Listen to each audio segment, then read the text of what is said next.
Hey guys, hope you're doing well. In this video, I'm giving you 5 golden rules for a golden era physique, alright? The physique such as Arnold, we all look up to Arnold's physique, Franco Colombo, Lou Ferrigno, Mike Mentzer, golden era bodybuilders. They really had it all in my opinion, and I analyzed their trainings, I analyzed their diet, their routine, and I came up with 5 golden rules that will really benefit you if you're trying to achieve that goal, alright? So let's jump straight into it.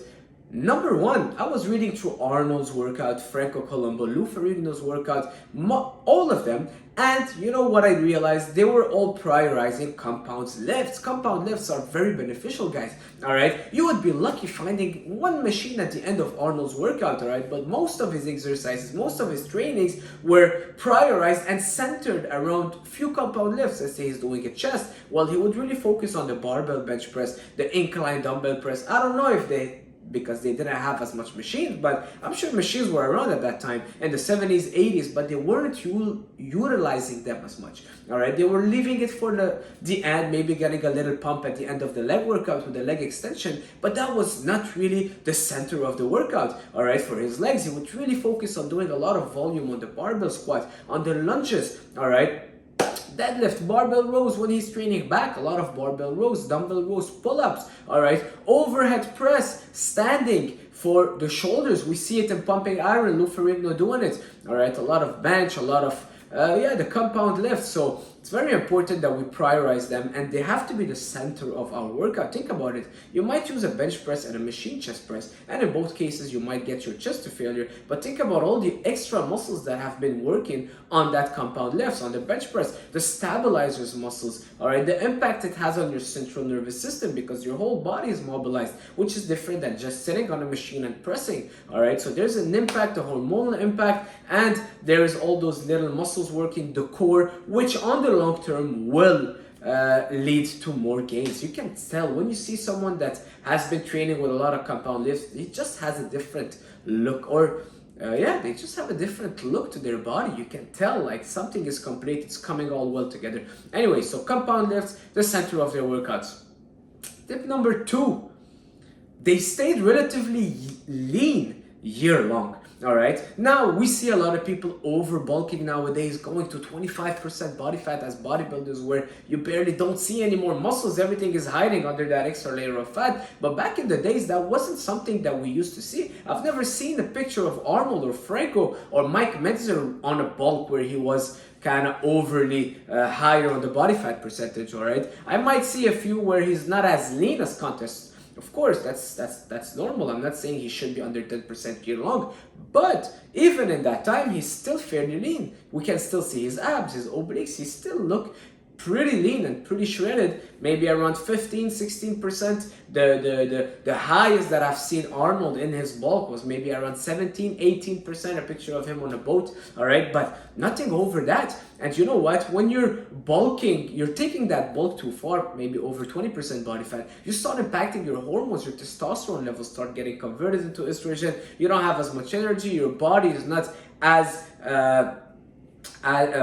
your insulin, you're not as sensitive to the calories that you're consuming. So we call it, you become insulin resistant. So now you're eating more, but your muscles are so full that they're not absorbing the food as well. So you're not absorbing the food as well. You're not as sensitive to the calories, to the food, to the protein, to everything you're doing. So you go in that kind of a vicious cycle where you're in a high percentage body fat. You start testing your body want to release those toxins. So basically cortisol level go up and you're in that vicious cycle. Not ideal, all right? And we feel it when you over bulk, you just don't feel as good as when you're a little bit leaner. I'm not saying under 10% body fat, but find that sweet spot where you're not doing a contest, but you're kind of gaining at 15, 16, maybe 17%, maybe 14% is the good number for you. But at a percentage of body fat where you're feeling good, you're strong, but you're not you're not too lean and not too fat.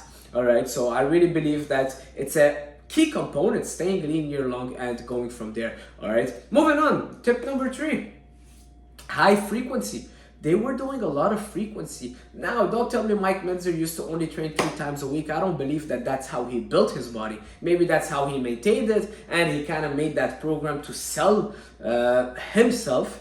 all right, with that kind of a new way of doing things with a high intensity Mike Mentzer training style. But if you look at the book, I have the book of all their workouts, and they were doing huge frequency. So some of them were even there twice a day, all right, training for hours every single day and 6 to 7 days a week. Yes. Now, I'm not saying you should do 7 days a week, but remember, the frequency is important, because you gotta know that the more you get advanced, the more your muscles need to get stimulated. The more you get advanced, the more volume you need, the more frequency you need. All right. At a certain point, if you don't make that frequency higher or the volume higher, well, you'll just reach a plateau. Yes, the intensity is always important, and it's always on top to keep that high intensity. But the high frequency is something that I realized, and I really believe it was a key component to build that golden era look. All right.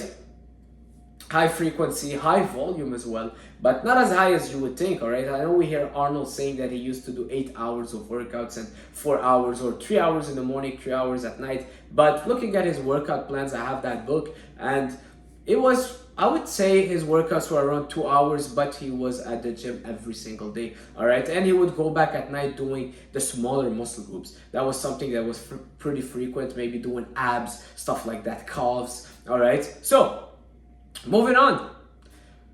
Tip number 4, they didn't neglect the body weight exercises. A lot of pictures, a lot of times you would see Arnold doing dips, push-ups, pull-ups. Franco Colombo was big on pull-ups, all right? Those body weight exercises, we don't see them as much. It's rare for me to go in a gym and looking at people doing pull-ups. People will prioritize doing machines such as lat pull downs, but now ask them to do a pull-up and they'll be like, well, I'm too heavy, I haven't done a pull-up for a while. But having those body weight exercises, the calisthenics, of, as some people call it, the pull-ups, dips, body weight lunges, planks, what else, push-ups, all right, I really believe that they are a key component to build that golden era look, and they give you a kind of a natural look. I don't know, I just love doing body weight exercises, and I really believe that they're enhancing my body. I use them in a way where, let's say I'm doing chest workout, I would always finish my workouts with a lot of sets of push-ups to get that chest to failure. Today I did a back workout, I did so many pull-ups at the end that I couldn't even feel my lats, my back, but that's where I felt super good. I would start with pull-ups also a lot of times, but the feel that it gives me, it's so different than doing a lat pull down. It's just such a superior stimulus. Even Arnold said that there's nothing like the pull-up, wide grip pull-up to open up those lats like a curtains. And I'm a big fan of pull-ups, push-ups, lunges, body weight exercises. Moving on. Last tip is the symmetry, the proportion. All right, everything fits together. The lats, the side delts, the traps, the chest, the calves, the quads, the hamstrings, everything fits together. Everything is symmetrical. There is no one muscle standing out more. Nowadays, with the bodybuilders of nowadays, all right, I always look at a body and I just feel that it's out of proportion. It's too big, all right? It's too big.